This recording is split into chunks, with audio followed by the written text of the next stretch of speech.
Hello, bonjour à tous, j'espère que vous allez bien. Aujourd'hui, on va assembler trois fichiers de différentes sources en utilisant un outil qu'on appelle Power Query qui permet de prendre des données depuis une base de données, d'un fichier Excel, PDF, etc. et de l'amener directement sur Excel en format tableau. Donc, moi, c'est Lamine Baradiagne. Je suis data analyst, formateur sur Microsoft Excel. Et si ce n'est pas encore fait, appuyez sur la touche de notification pour ne rater plus aucune vidéo de ma chaîne et abonnez-vous. Et même au-delà de cela, partagez si vous pensez que quelqu'un en aura besoin pour mettre en place des reporting, etc. Donc, ce qu'on va faire, on va aller sur Données et venir à ces paramètres-là. Et puisque je connais le raccourci pour ouvrir Power Query, j'appuie sur Alt F12.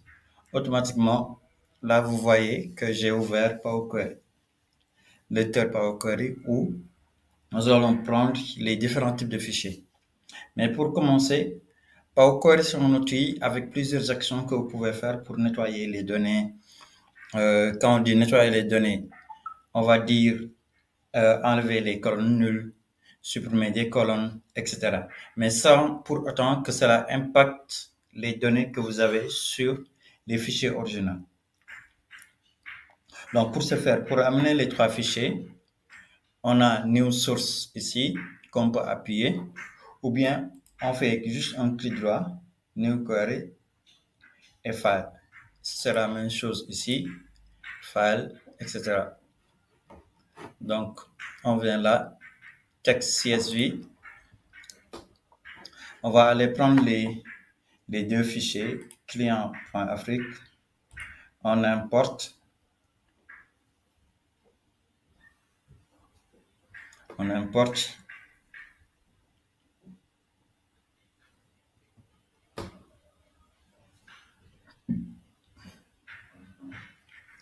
Donc là, il est en train de mettre en place une connexion avec le fichier. Là, c'est déjà fait. J'appuie sur OK. Et là, vous allez voir une requête qui va apparaître juste ici avec un client-Afrique. Et là, le jeu de données est là. Donc, celui-là, je le renomme en Customer. C'est bon. Donc maintenant, sur celui-là, on a déjà un problème. Les colonnes ne sont pas très définies. Donc, ce que je vais faire, toujours dans l'onglet Accueil, d'autres colonnes qu'on va peut-être utiliser après. On vient dans Accueil. Et là, le bouton là, autant pour moi, utiliser la première ligne en tant qu'en-tête. On appuie dessus. Automatiquement, vous allez voir que les colonnes sont réajustées. Téléphone, ville, nom, client ID. Donc, c'est bon. Celui-là, je ne pense pas qu'on en a besoin. On supprime. Et là, vous voyez la magie de Power Query. Ça enregistre toutes les étapes que vous avez faites sur le jeu de données. Ensuite, on fait la même chose. Nouvelle requête. On va importer le fichier de format texte. Donc, le fichier est là, Vente Afrique. On appuie sur Import. Il me l'importe directement dans Power Query et je commence les modifications.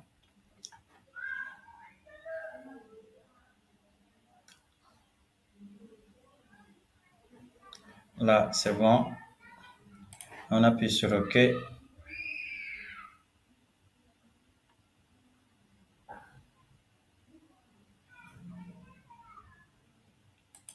Vente Afrique. On le renomme en Sales. Et le tout dernier, New Query, File. Et on doit importer un fichier PDF qui est juste là. Le fichier PDF est toujours dans le même document. Donc, j'appuie sur Produit Afrique et on me montre un aperçu.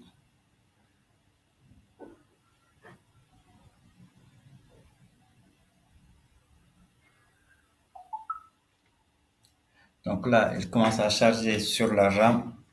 Donc, on attend un tout petit peu pour que je puisse prendre le fichier.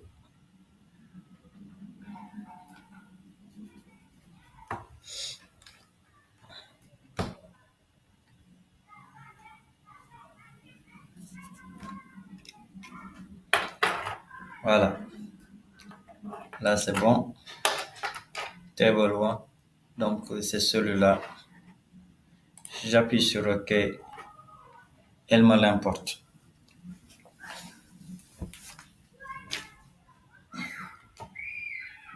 Ça, c'est une des fonctionnalités que aime plus sur Power Query et c'est qu'il a la possibilité d'aller prendre des fichiers, des images, etc. pour l'importer directement dans Excel. Donc là, on le nomme Product. Non, allez. Qu'est-ce que je fais comme ça?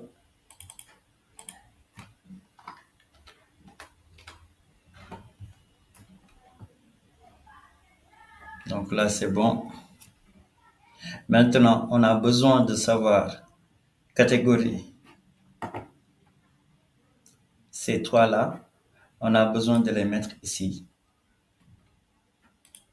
On doit les fusionner. Et dans Customer, on doit importer le nom du client et la ville. Donc, pour ce faire, on se positionne sur la table Sales. Et Sales, ce qu'on va faire, c'est ajouter une nouvelle requête. On peut en créer une nouvelle ou on peut en créer une juste avec cette donnée-là. Donc là, Sales, je lui dis Customer, Client ID et Client ID. Donc là, all for front, matching from second.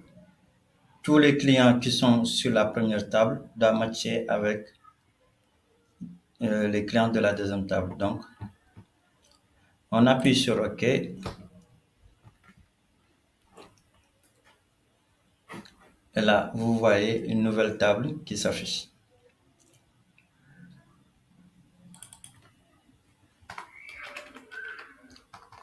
Là, je vais le nommer Data. Et là, vous voyez un petit bouton qui est juste en haut où on va lui dire, on décoche tout ça, nom et ville. Et on n'a pas besoin qu'il mette le nom original en tant que préfixe. On appuie sur OK. Là, vous allez voir les deux tables. Donc, client Denis Frank Philippe, ça correspond à CLT 4. Voilà, c'est bon. Donc, il habite tout bas. Donc, quand on va dans Données, quand on regarde Denis Frank Philippe, il est à tout bas. Donc, c'est bon. Maintenant, pour le deuxième, ce qu'on doit matcher, c'est Product ID avec les données qui sont ici. Donc, on va dans Data. Cette fois-ci, on fait juste Merge Queries pour fusionner les colonnes. On ne va pas créer une nouvelle, mais on va utiliser celui-là pour le mettre en place. Donc, on va prendre Product, Produit ID et Produit ID. Donc là, 50 sur 50, c'est bon. On appuie sur OK et automatiquement, de ce côté-là, vous allez voir une autre table. Donc, j'appuie sur le bouton. Non. J'appuie sur nom, catégorie, prix unitaire et j'appuie sur OK automatiquement. on a les colonnes. Aïe. Non. Produit.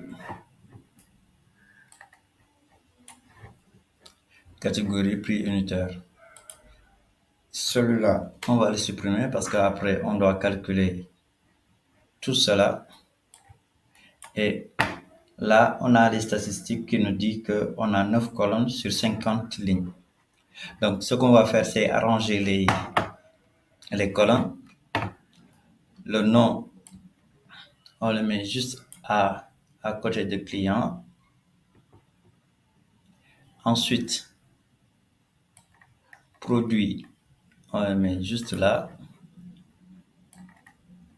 Et catégorie aussi, on le met juste là. Et le prix unitaire, on le met juste là. Et ces deux-là, c'est le revenu. Donc, on appuie sur CTRL quantité. On vient dans Add colonne pour ajouter une nouvelle colonne. Et là, on a les opérations qu'on peut faire. Add, multiply, subtract, etc. Donc, on a juste à multiplier les deux et automatiquement, on a une nouvelle colonne qui s'affiche de l'autre côté pour nous dire que ça, c'est le revenu.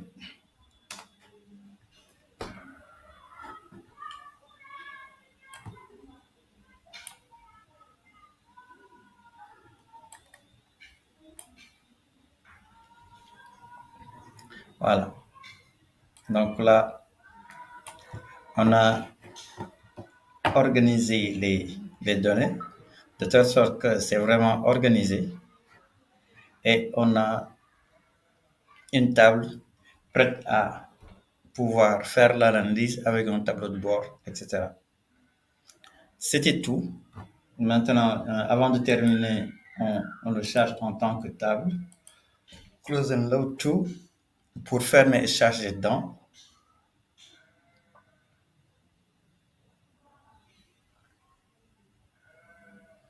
Donc là, il va rassembler tout cela.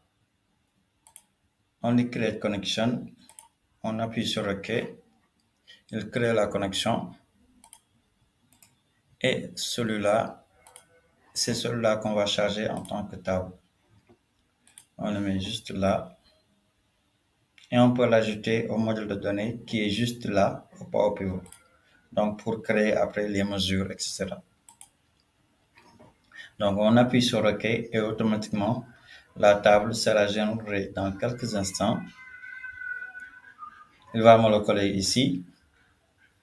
Et on pourra l'utiliser pour mettre en place un tableau de bord qui nous permettra de savoir le nombre, le chiffre d'affaires par région, etc. Ou bien même au-delà de cela, on peut faire ce qu'on appelle faire des TCD sans pour autant utiliser les TCD. C'est les tableaux croisés dynamiques. Au lieu de l'utiliser sur Excel, ce ne sont pas théoriquement des TCD, des tableaux croisés dynamiques, mais on peut faire des regroupés en fonction des produits, non produits et le chiffre d'affaires. Donc, pour la prochaine vidéo, c'est ça qu'on va faire. Et à très bientôt, Inch'Allah. Merci et bonne fin de journée.